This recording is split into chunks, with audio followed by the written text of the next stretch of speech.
Welcome to my first how-to video, how to make autumn Ecoprints on paper. To begin, we must create the alum mordant solution. I use a 2-cup mason jar, and to this I add about a tablespoon or less of alum, and I dissolve that in hot water. I give that a stir, just like that. Tannins are necessary to draw out the pigments of the leaves. I like to use gallnut extract. I use about a half a teaspoon. It dissolves beautifully into the solution. Next, adding iron really is helpful. You can add too much. Here I added about a 1/4 teaspoon of ferrous sulfate crystals. Next time I'll add a little less. I'd say start with 1/8 of a teaspoon. The more iron, the darker the prints can be. You will want to play with this and get just the right balance. Next, collect leaves. Those leaves high in tannins are excellent choices, but play around with the leaves that are in your area.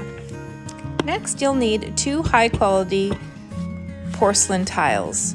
Mine are super old, but they do the trick, and in fact, one of my tiles is broken in 2, but that doesn't seem to matter. You'll see what I'm talking about in a minute. Next, these are old rags that I use, and you can see that they've got lots of old prints of leaves on them, but just old sheets work well. So first, place 1 sheet on the tile, place down a piece of paper, and then to that, generously brush on your alum mordant solution. Flip it over and do the same to the other side. You can really soak the paper, don't worry about it too much. Next, you arrange the leaves on the paper.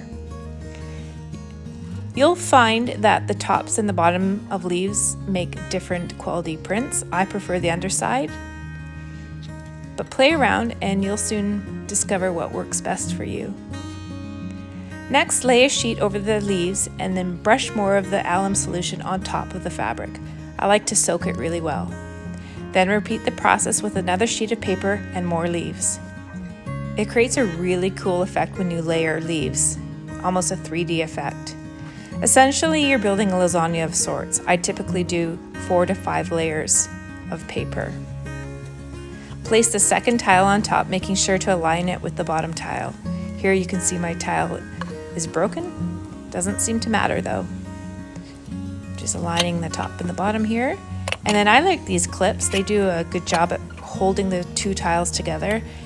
So yeah, you're gonna sandwich the tiles together, making sure it's really tight and pressed firmly together. Just like that. I add some elastics for extra support, but that should do it.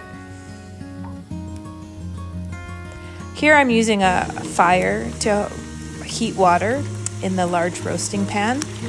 Canning pots work really well too, and using your stove in your kitchen is just fine. Carefully place it in the water, making sure that the tile is submerged. Simmer for a minimum of 1 hour. If I'm patient enough, I wait 2 hours. That's even better. After the hour is up, carefully remove the tile. I'm not wearing oven mitts, but I should be. Wait for it to cool off enough to handle, and this is the exciting part. You will see that my prints worked out really well.